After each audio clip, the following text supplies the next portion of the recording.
എല്ലാവർക്കും സ്വാഗതം. അപ്പോൾ ഇന്ന് ഞാൻ നിങ്ങൾക്ക് കാണിച്ചു തരാൻ പോണത് ഞാൻ ഒരു ദിവസം കഴിച്ച ഭക്ഷണങ്ങളാണ്. ഇപ്പം നിങ്ങൾ വിചാരിക്കും നീ തിന്നുന്നേയും കുടിക്കുന്നതൊക്കെ ഇവിടെ വന്ന് കിടന്ന് കാണിക്കുന്നത് എന്തിനാണെന്ന്. എല്ലാവരും ഇതൊക്കെ കാണിക്കുന്നതല്ലേ, അപ്പം ഞാൻ കാണിക്കുന്നുണ്ടെങ്കിൽ കുഴപ്പമൊന്നുമില്ലല്ലോ, എന്നോട് ക്ഷമിക്കണം കേട്ടോ.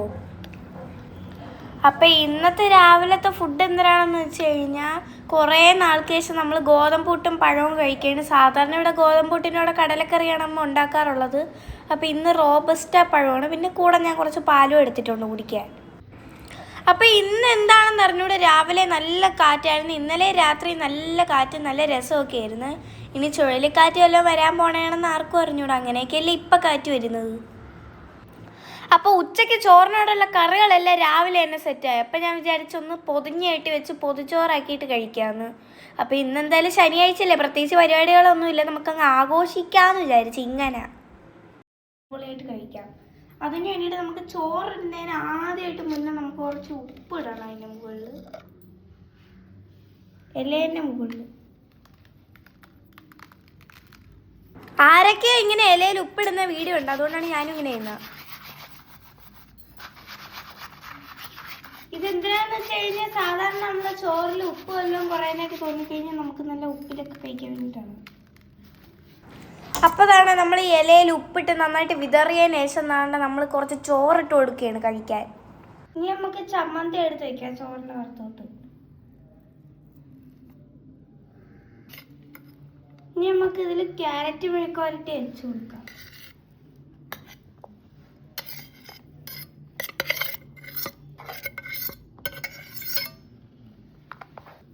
ഇനി അവിയല്. ഇപ്പോഴാണെങ്കിൽ തന്നെ കുഞ്ഞമ്മത്തീൻ്റെ സീസൺ ആയതുകൊണ്ട് തന്നെ 50 രൂപയ്ക്ക് കുറേ കുഞ്ഞമ്മത്തിയൊക്കെ കിട്ടുന്നുണ്ട്. അപ്പോൾ നമുക്കിനി ഇത് വെച്ച് കൊടുക്കാം. ഇത് നമ്മൾ നല്ലെണ്ണയിലാണ് പൊരിക്കുന്നത്. എനിക്കും അമ്മയ്ക്കും കൂടെ കഴിക്കാനുള്ള എണ്ണയാണ് കുറച്ചധികം കുഞ്ഞമ്മത്തി പൊരിച്ചെടുത്തേക്കുന്നത്. ഇത് നമ്മൾ മാങ്ങ അച്ചാറിടാനായിട്ട് കട്ട് ചെയ്ത് വെച്ചേക്കുന്നതാണ്. അതിൽ നമുക്ക് കുറച്ചെടുത്ത് വയ്ക്കാം. പൊതിച്ചോറിന് സൗന്ദര്യം കൂട്ടുന്നത് എന്തിനാണെന്ന് നിങ്ങൾക്ക് അറിയാമല്ലോ, മുട്ട പൊരിച്ചത്. അപ്പോൾ അതാണ് നമ്മൾ മുട്ട പൊരിച്ചിട്ടുണ്ട്, അതിന് വെച്ച് കൊടുക്കാം നമുക്ക് ഇതിൽ.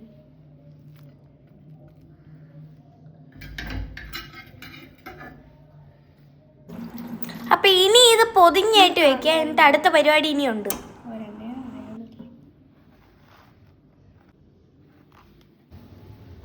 ഇനി അമ്മ ഇന്നലെ ഉണ്ടാക്കിയ പ്ലം കേക്ക് ഉണ്ട്, അതിനി കഴിക്കണം. ഇത് കണ്ടിട്ട് കൊതിമൂത്തിരിക്കുന്ന ആരൊക്കെയുണ്ട്?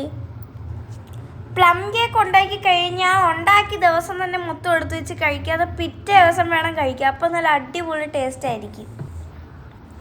മുറ്റത്ത് ചെറിയ മന്ദമാരുതനൊക്കെ കണ്ടിങ്ങനെ കഴിക്കാൻ നല്ല സുഖമാണ്. അങ്ങനെ കഴിച്ച് കഴിഞ്ഞതിന് ശേഷം ഞാനും അമ്മയും കൂടെ ചെറിയൊരു ഫോട്ടോഷൂട്ട്. മണമുള്ള മുളവിട്ട കുഞ്ഞമ്മത്തിക്കറി. അപ്പോൾ 1:30 ആയപ്പോഴത്തേക്ക് ഇതാണ്ട് ഇനി നമുക്ക് പൊതിച്ചോറ് കഴിക്കാനായിട്ട് പോവുകയാണ്. ഇനി അതിൻ്റെ കാഴ്ചകളാണ്. ഇനി ഞാൻ നിങ്ങളുടെ അടുത്തൊരു കാര്യം പറയട്ടെ, നിങ്ങൾ ഈ പുറത്ത് പോകുമ്പോഴത്തേക്ക് പുറത്തുനിന്ന് പൊതിച്ചോറ് വാങ്ങിക്കരുത്. കാരണം നമുക്ക് നമ്മുടെ വീട്ടിൽ വയ്ക്കുന്ന കറികൾ തന്നെ ഇങ്ങനെ പൊതിഞ്ഞായിട്ട് വെച്ച് കഴിഞ്ഞാൽ പൊതിച്ചോറാവും.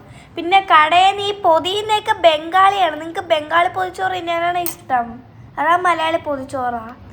പിന്നെ നമുക്ക് കഴിക്കാവുന്ന പൊതിച്ചോറ് ഏതാണെന്ന് വെച്ച് കഴിഞ്ഞാൽ ഈ വഴിയിലൊക്കെ നിന്ന് ഈ അമ്മമ്മമാരും ആൻറ്റിമാരും ഒക്കെ നിന്ന് വിൽക്കത്തില്ലേ, അതൊക്കെ ആണെങ്കിൽ നമുക്ക് ധൈര്യമായിട്ട് വാങ്ങിച്ച് കഴിക്കാം. കാരണം അവരത് വീട്ടിലൊക്കെ വെച്ച് നന്നായിട്ട് ഉണ്ടാക്കിക്കൊണ്ടുവരുന്നതാണ്.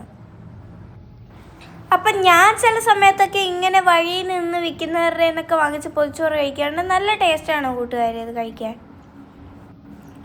ഇന്നത്തെ ചോറ് എന്തായാലും തിന്നപ്പോഴത്തേക്ക് ഞാൻ എരിഞ്ഞ് കീറിയാണ് ഇരുന്നത്. കാരണം നമ്മുടെ കയ്യിൽ മുളക് പൊടി ഇല്ലാത്തതുകൊണ്ട് അപ്പച്ചൻ്റെ ഒരു 100 ഗ്രാം മുളക് പൊടി നമ്മൾ വാങ്ങിച്ച് അതിട്ടാണ് ഈ കറിയും മീൻ പൊരിച്ചേക്കുക. അത് തിന്നിട്ടാണെങ്കിൽ ഞാൻ എരിഞ്ഞ് കീറിയിരിക്കുകയാണ് ഇവിടെ. അങ്ങനെ എരിഞ്ഞ് കീറിക്കൊണ്ടിരുന്നപ്പോഴത്തേക്കാണ് ഞാൻ ഓർത്തത്, അയ്യോ മുളക് ഉണക്കാനിട്ടില്ലല്ലോ എന്ന്. അങ്ങനെ പിന്നെ ഞാൻ കഴിച്ച് കഴിഞ്ഞതിന് ശേഷം ഞാനും അമ്മയും കൂടെ മുളക് കഴുകി പറക്കി ഉണക്കാൻ ഇട്ടേക്കാണ്.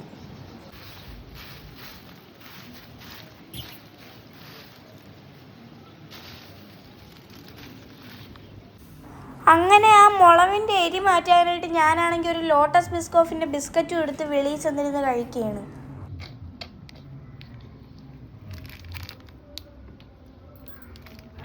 എല്ലാവരും കണക്ക് ഞാനും കുറച്ച് ക്യൂട്ട്നെസ് ഇടുന്നതുകൊണ്ട് നിങ്ങൾക്ക് വല്ല കുഴപ്പമുണ്ട്. എന്നാലും നമുക്കിത് പൊട്ടിച്ച് തിന്നാം.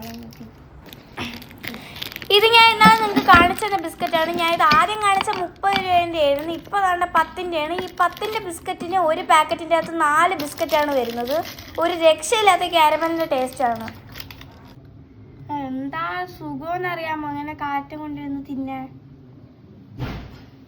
പ്രത്യേകിച്ച് നമുക്ക് ഇഷ്ടമുള്ളതും കൂടെ ആണെങ്കിൽ.